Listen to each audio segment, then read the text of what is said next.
Duane Forrester is the Vice President for Industry Insights, at Yext. So I'd like you to give up a huge round of applause for Mr. Duane Forrester. Come on up. And I actually have a lavalier, so I'm good. You got a lob. Oh, hey, Yeah, he's all lobbed over up. this. He I'm is all lobbed over up, this. ladies and gentlemen. Thank you, Duane. Thank you, Pete. First off, can everybody hear me okay? Awesome. I heard like 2 people down here say yes, so I assume they meant that was for everybody. I'm going to invite everybody to come down front, and you're all going to nod politely and ignore me, and that's okay. So we've done that. My name is Duane Forrester. I'm the Vice President of Industry Insights for Yext, and I want to take a moment right up front to thank you all for being here. Yext is extremely happy, we are extremely proud, and we are extremely humbled to be here. We are very excited to be a part of this event and to be able to talk with you guys. So I'm going to do a little bit of work for you guys today in filling in some dots on some things. My background, I at one point worked for Caesar's Palace in marketing, and then I got into online gambling, and then I wrote some books, and Microsoft hired me, and I ran SEO for MSN for 4 or 5 years, and then I ran Webmaster Tools at Bing. So I have a deep history and a long background on that side of the world, and it's led me to where I'm at today with Yext. And this is really exciting times because I've seen the advent of SEO, I've seen social media come on the scene, I've seen all of these avenues of connectivity with consumers grow, and I can tell you I've never seen a shift like voice, ever, in 20 plus years of doing this. It is staggering what this is like. In fact, I'm going to start us off by, if you look back historically, every mode of communication required some level of skill be developed. When reading started to become a thing, the wealthy could afford to be trained and learn and then consume the products. Printing wasn't a simple process. Fast forward a couple of dozen decades, you're looking at typing. The first typewriters came out and keyboards came out. It was a skill. It was something very specific people learned to do, not mass adoption. During this entire time, and David touched on this a bit, voice has been something that humanity's been in touch with the entire existence that we've been here.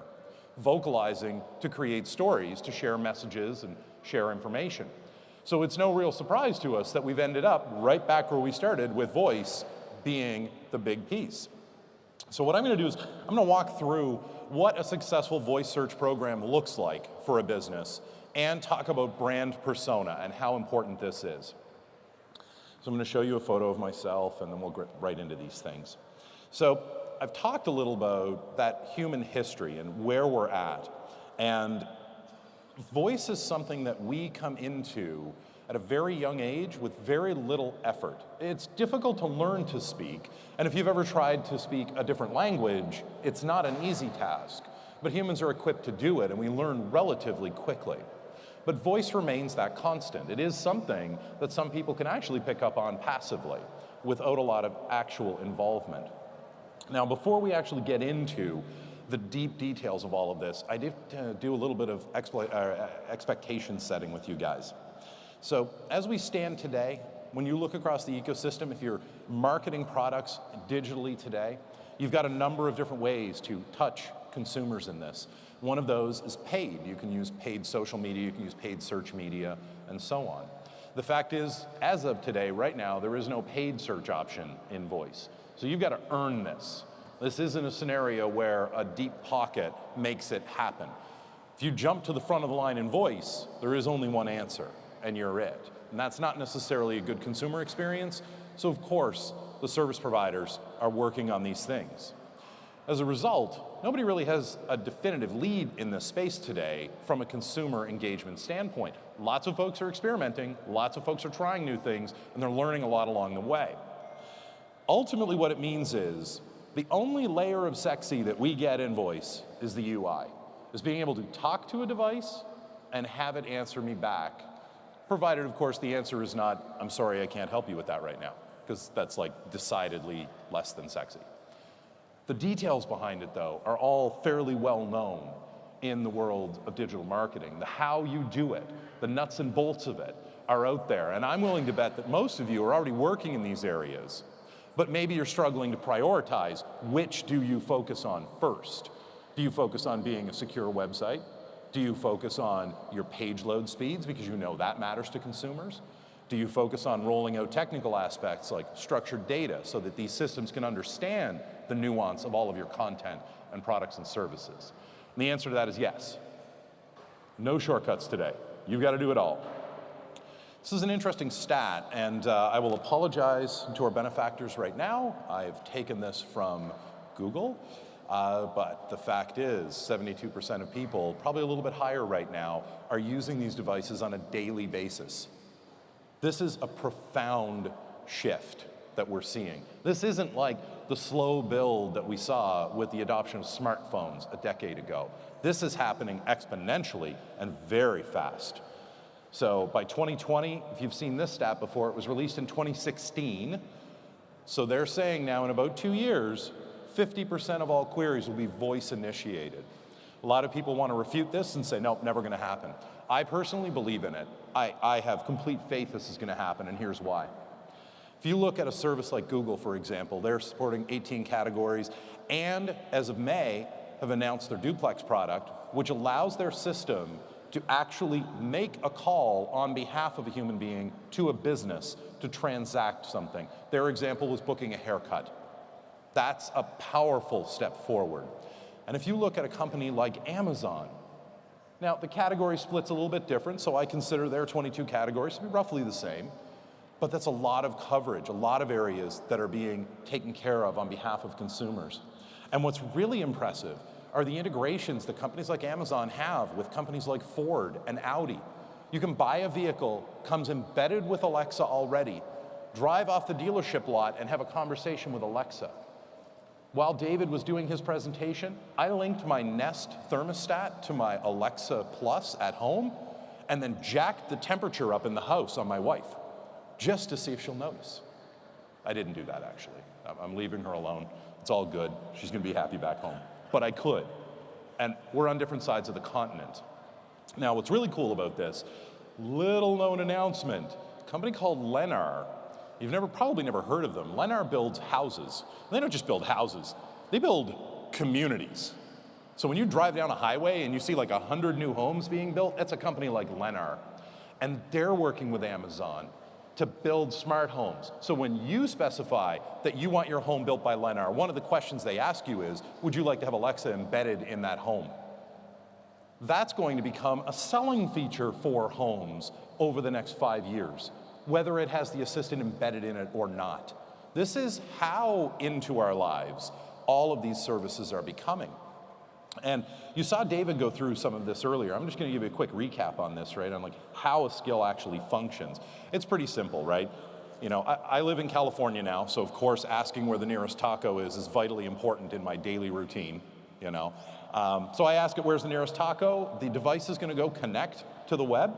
It's going to recognize the object, and it does several modes of recognition. One is recognizing me, the other is recognizing that it's a question. The object is a taco, and near me is telling it proximity and what that means. It's then going to go in, it's going to operate its own skill in the background, find the answer for me, what the nebulous best actually refers to, and they've got some thinking to do on that to sort that out, whether that's price, is it reviews, is it a combination of those and proximity. It has to make that decision, and it comes back to me, and all that is well under 2 seconds of time. So human beings are very lazy. We respond very well to this. Give a command, get an answer almost instantly. So it is no shortcut to say that this is going to take over people's lives. David shared some insights on families using this. I have a friend whose father broke his hip, and he's in recovery. He is in the upstairs bedroom in the home, and they have rewired the entire house with Amazon Echoes so that grandpa can be in bed telling a nighttime story to his grandson who's on the first floor in the bedroom next to the master. And they don't need to be physically there. They're using Alexa to connect that conversation within that home. That's a pretty powerful moment. And the fact that we have that technology, that is game-changing. So, as a business, how do you plug into this? Because that moment of emotion, when that consumer buys their new vehicle and says, I love you, truck, and it says, great, where do you want to go? Or they walk into their brand new home and it starts taking commands from them, or that moment when they have connectivity with a family member. These are deeply personal moments. And unlike in the history where we've seen the attempt to attach people to an ecosystem, this is going to happen. Whether you're a PC person or a Mac person, you can kind of float back and forth, you know?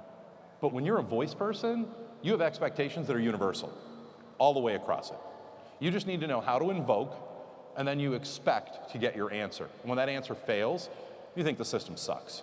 It's very straightforward.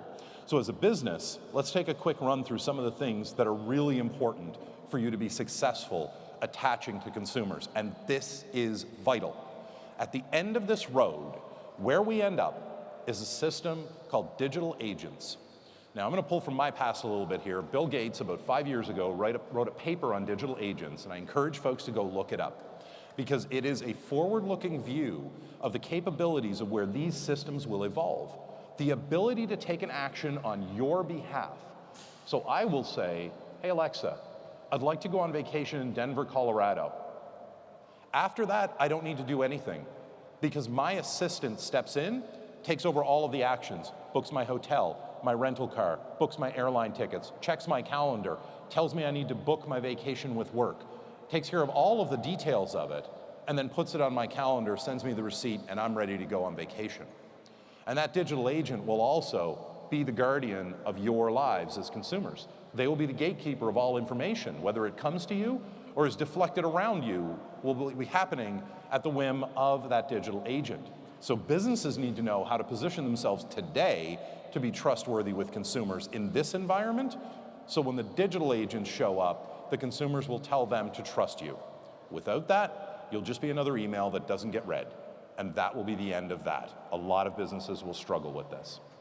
So, if you're gonna run a successful program, a successful strategy around this, you have to understand your customer deeply. And this, I'm not talking about demographics. I assume you're looking at demographics. I assume you're looking at psychographics. What you need to do is very deeply understand how they need information, why they need it. We're gonna talk about the often talked about customer journey here. I'm not getting into what the customer journey is, but it's important you embrace it and understand it. We're gonna touch a little on preparing content, on the technical aspects of preparing your website for this, and then I'll touch just slightly on actions and skills and why those are important. Then we're gonna wrap up talking about persona and how that is a game-changing moment. Now, the really cool thing about this is if you are doing all of this work, you get more benefits than just being a spoken answer. You will literally rank higher in the search results. That's more traffic. You will improve your customer experience. Your customers will like you more. They will feel better about your brand. You will see an uptick in reviews and ratings. And you can improve brand engagement and recognition. These are really high value elements to every business out there. And it doesn't matter if you're a small local pizza shop or you're a national retail chain. All of these things impact you. So this is what I mean when I say understanding your customer. Almost 40% of the US right now has a smart speaker enabled in their home. We saw earlier, over 70% of those people are using these daily. This is not an upcoming trend. This is happening right now. And if you are not engaged on it, and you are not taking an action right now, you are falling behind. Or more precisely, your competition is walking ahead of you. Either of those is not good. If we look at this, this is an amazing statistic. This set of information tells us what people are giving up to talk to their speakers. They're giving up time on their smartphones, they're giving up time on their laptops, their tablets, their televisions. All of the major sources of inbound information that consumers have today, they are willing to give up time on those devices to use smart speakers. Again, humans are lazy. And we like the idea of issuing a command and an action being taken. This is intrinsic to our survival element. So it comes very naturally to us. Now, if you're actually preparing content in this area, it's incredibly important that you understand what you need to do. I'm gonna get a little technical here. If you guys have ever done a search on Google or Bing and you've seen at the top of the page a box with an answer in it, it's called the featured snippet, it's called position 0, it's called a number of different things. Your job is to get your content to that spot. And if you can do that, you will be spoken out loud by these services. If you are struggling to do that, you have work to do, but that is your goal. And there is a process to doing that. You want to answer a question. It has to be conversational. If I ask anyone in this audience a question, you would have a process for answering me. You would give me a summary. If you saw that I was interested, you would start with more details and go deeper. And then you would wrap up with a summary again. You need to take this similar approach to building out this content. Now, I'm going to give you guys some homework. If you do have an Alexa, I want you to try this when you go home. Go home and ask this question. Hey Alexa, let's chat. Amazon has a program called the Alexa Prize. Last year it was won by the University of Washington. The goal was to create a system that was capable of having a 20-minute conversation with a human being. That's actually mind-blowing. Having a 20-minute conversation with a human being. That's huge. To be fair, you will know you are talking to a machine the whole time. This isn't a Turing test type of scenario. But being able to multi-thread a conversation and keep track of my responses and my emotive instances, was I more excited, less excited, give me more of this, less of that, to know which questions to ask, to elicit information, to bring forward points of conversation, that is deep machine learning. So I encourage you, give this a try, because you're about to see in that environment what consumers are going to start to see in the near future. And that's the environment consumers will start to expect you to be in. So it's very important you go test this out right now. So your content needs to be thoughtful and useful. This can't be about the story you want to tell. The story you tell needs to be perfectly timed to a moment that the consumer is engaged in. Whatever that moment is, at that exact moment, that story you are telling has to match it perfectly. This is difficult work because the traditional approach to marketing is you create a story and you tell the story. Does anyone here get the J. Peterman catalog? Has anyone ever heard of it? Thank you, 3 of us. Oh, now everybody's heard of it. Right, okay. I remember this is the same crowd who all were like 13 all of a sudden, right? When you realized there was a prize. It's the same crowd, okay. So the really cool thing about the J. Peterman catalog is that first off, it's real. It was an offshoot of the Seinfeld skit around J. Peterman. But what's really cool about it is when you actually get the catalog and you look at it, they have a hand-drawn image of the product, and then they have a story they created to tell you how that product impacted that person's life in that moment they were in. And that's fun, it's engaging, and sometimes a little bit risque, but it's really cool, and it keeps people engaged. I can assure you, if you get one piece of mail added to your list of inbounds, add the J. Peterman catalog. It's just good reading. And some of the stuff is good too. But you have to have useful and thoughtful content. You've got to be able to understand the totality of what the customer is doing. Great example of this is if you buy a convertible, an automobile with no roof. You know, the company selling the convertible is going to tell you, hey, you're buying a lifestyle. This is awesome. You get to tan, the roof is off, the wind in your hair. This is really cool. But what they don't tell you is you are going to need a hat or you will have a sunburn in 15 minutes. That you are going to need sunblock, or you will have a sunburn in 15 minutes. That you are going to need to wear a jacket, because when there's no roof, you are intimately exposed to every nuance of weather that's available. You're going to have to understand how fastidious you are about taking care of this automobile, because when it rains, you might get wet. And so will the leather, and so will the carpet, and everything else. There is a lifestyle around that. Automotive manufacturers don't sell that version of the lifestyle. But if you're an accessories company attached to that industry, it's a great tie-in because you have everything that makes the life you want to live in that lifestyle comfortable. So think beyond the norm. You don't think 1 or 2 questions into something. You think 10 questions in and then leave room in the database for the next 10 questions that are going to come forward. So structured data. Structured data is very important. If you don't understand what structured data is, you don't know, you can go to a website called schema.org. So it's schema.org, O-R-G. It's a joint cooperative effort between Google and Bing. It's a language that you can use to identify objects on your website. The search engines and the data feeds will see that information. Consumers will not see it. So it's not visible on your website, but the search engines will engage with this. And it's really important that you do this so that they have a clear understanding of exactly what your products and services are. and your actual name of the business and hours of operation, and whether you put up hours of operation that are different for holidays and contact information, or you updated a 1-800 number, and so on. All of that data, extremely important to consumers. So, there's a lot of other things to go through. I'm going to speed us up a little bit. Conveniently, we're on the Speed Matters slide. If you are not watching your page load speeds, that is imperative. Consumers will abandon you in less than a second if your page load speeds are slow.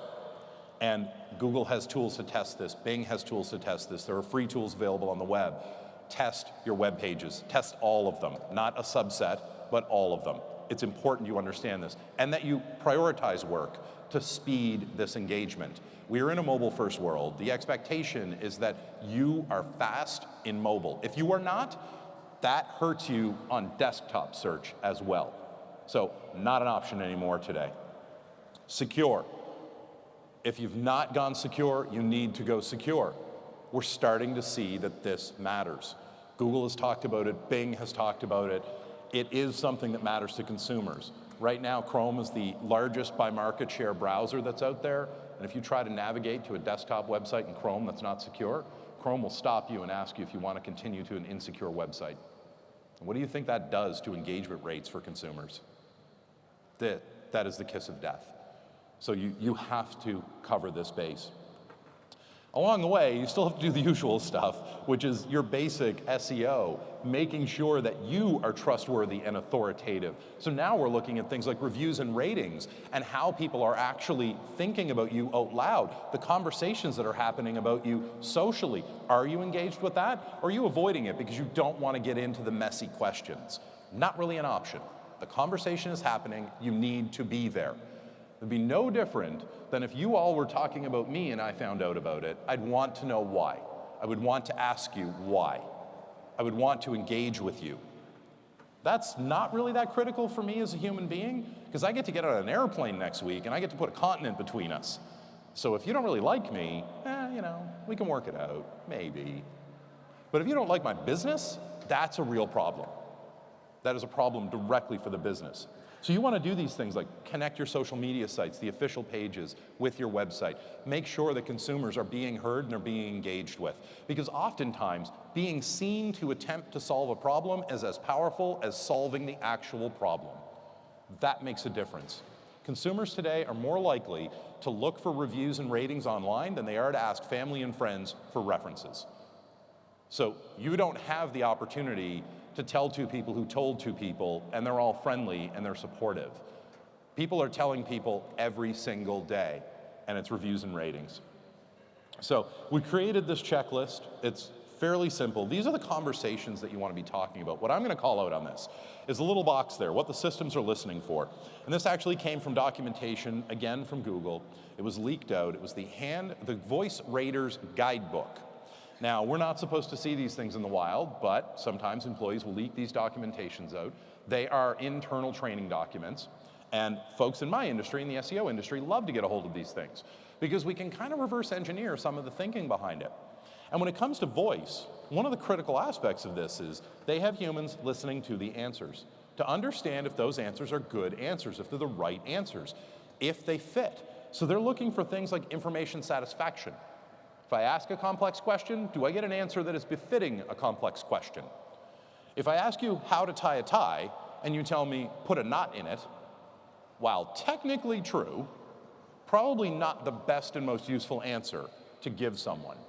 And so they're listening for that, trying to understand it. They're looking for the length of the answer, the formulation, does it make sense? The elocution, is it well spoken? Does it sound like a natural language speaker would say these words? So those are kind of the technical aspects of this, which brings us to personas. We're almost at the end here, but I'm telling you, take this stuff to heart. It's incredibly important. A persona is the aspect of someone's character that's seen by others. And probably one of the greatest examples that I can call out for you guys is Flo from Progressive Insurance. She's an example of a walking embodiment of a persona for a business. Flo's been around now for, I want to say 8, maybe 9 years, coming on 9 years. We've seen different variations of Flo, but they all stay true to a core, within who she is. And that core of her personality is the core tenets of Progressive Insurance, the core ideas that they want you to think when you think of their brand. And so you attach to the person because you like a quality in the person. That is the persona. The persona is not a tagline. The persona is not a statement. It's not a mission. It is an actual embodiment. If your company came to life, what would they be doing, saying, walking around, embodying? That's what a persona is. Now, what's really important about this stuff is, in order to build your persona, there are very, very specific steps you have to take. One, you have to understand your brand.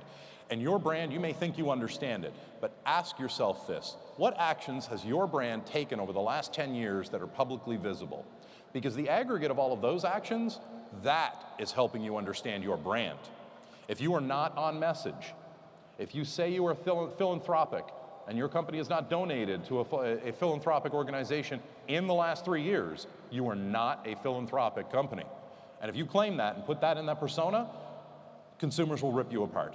They know the difference. Social media will see to it that your persona becomes a meme in the worst possible way. You have to understand the customer, right? We talked about this a little bit earlier. And what's really important here is understanding that customer's journey.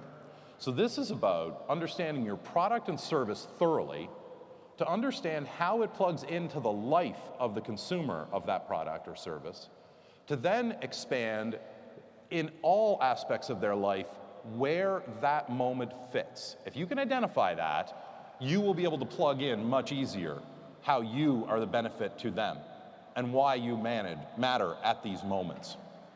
So, take a quick look here. You have to understand the task very implicitly. This is not a scenario where you get to guess at this stuff, or worse, you get to tell. We've all had this experience where you go to the FAQs on a website, and the FAQs are a set of self-serving questions that allow them to put more marketing speak in front of you. It is not that. You legitimately have to understand the task. What does it take to complete X? And you need to do it yourself. This is why you should all have an Alexa. You should have a device that you can speak to, even if it's just on your phone, so you can understand then your company's scenario right now. Does my page load quickly on this connection? Is my website secure? All of these things can be tested and should be tested over and over. So after understanding the task, you've got to choose the medium for your audio. And this is incredibly important. Within a half a second of hearing a voice, we assign a personality to it. That's a part of our survival mode. It's baked in at almost the genetic level at human beings. And if people like the persona that they're assigning, that's good for you. If they don't like it, you're in a hole and you need to dig your way out. I can assure you with some research, you can get closer to like than dislike, and it's worthwhile. No question about it. But then you have to choose your medium of how you're going to communicate. Are you going to do text-to-speech? So you're going to allow a computer to vocalize this? Some of them are really good, some of them not so good. Or do you want to take the more complex route, which is hiring a voice actor, giving them a script? That's a lot more costly, but infinitely more professional. It has a lot more range. So depending on your product, your service, your market, you've got choices in this. Now, what's really critical here is developing your personality bio. I'm going to go through this pretty quickly, and I am going to tell you guys this. I'm available for questions afterwards. We do have a booth upstairs, so if you guys need me, obviously you can come up there. We've got some stuff scattered around here about voice search as well, if you guys want to grab that. But doing this personality bio, this will be game-changing for your business, okay? You got to define the register. So this is the social connectivity. So think of this like the stuffy old butler and the young punk kid. One wants one to listen to them, the other does not want to listen to them. You have to match your register to your consumer. You want to create a character monologue. And this is literally the story of the character, and you cannot go too deep with this. I'll give you an example of that in one moment. And then you're going to create a sample dialogue. Think of the sample dialogue as you walk into the office on Monday morning and one of your coworkers looks at you and says, "Hey, what did you do this weekend?" What would your persona answer that question like? So when you do this, you're going to end up with something like this. And I actually cribbed this from a guy named Wally Brill at Google. Wally's deep in on the voice side there, and this is a perfect example, which is why I'm bringing it forward. Now, I want you to notice something in here. You'll notice in here that as we build out this persona, We've got height and weight in here, and you might think that's overkill. Why would we need to know that this persona, this individual, is 5'5" and 118 pounds? Because that physical presence of that body impacts the physiology, which impacts the tone and register of the speaker's voice. If I were 5'5" and 118 pounds, not only would I be thrilled, I would also be speaking in a much higher register than I am right now. And so depending on your choices, this information can make a big difference. You hand that to a voice actor, they will nail it for you. They will give you your persona as you envisioned it in your mind. If you take shortcuts and you don't fill in information like this, you'll be wondering why you spent all that money on the high-priced voice talent. So, as we go through this example, what you see are things like the airline actually wants to be known as bold, hip, fun, friendly, exciting, and delightful. And as you go through the personality of the individual that's been created for this, and you read through their dialogue, and you read through their actual personality background, you start to see that the person they have created is bold, hip, fun, friendly, reliable, and delightful. Because they know the consumer is going to attach to the persona, and that means they are attached to the brand. And you can take that into your skill through Alexa and grow more engagement from this. So I started off by talking a little bit about digital agents, and that's where I'm going to wrap us up. Digital agents are our future. We're getting there. I mean, you saw David earlier talking about this. You know, the idea that touch will be our interface, no. And I don't know why I haven't bought Apple Watch 2. Maybe that's why. But eventually, and eventually meaning within the decade, we're going to move away from these systems. I won't have a phone in my pocket. I'll have a little puck that's loaded with all the technology that I need, and I'll have a touchscreen somewhere on me that will give me haptic feedback, and I'll have an earbud that I can listen to and talk with, and that will be our engagement medium, where I will literally speak what I want, and that's it. If you think back 20 years, you think of the moment you saw someone walking down the sidewalk talking to themselves. The immediate thought 20 years ago was, raving lunatic. And then you started looking for the police because you knew they had to be close behind. Today, you see people walking down the street talking to themselves, you assume they're on a phone call, and you immediately think, do I need to call somebody? That's the power of that change over time. So, I'm at my time here, gang. I'm gonna wrap up. Like I say, if you guys have any questions for me, I'll be here for a few minutes. I'll be up at our booth. You can come find me. I'm happy to engage. Thank you very much for being with us today.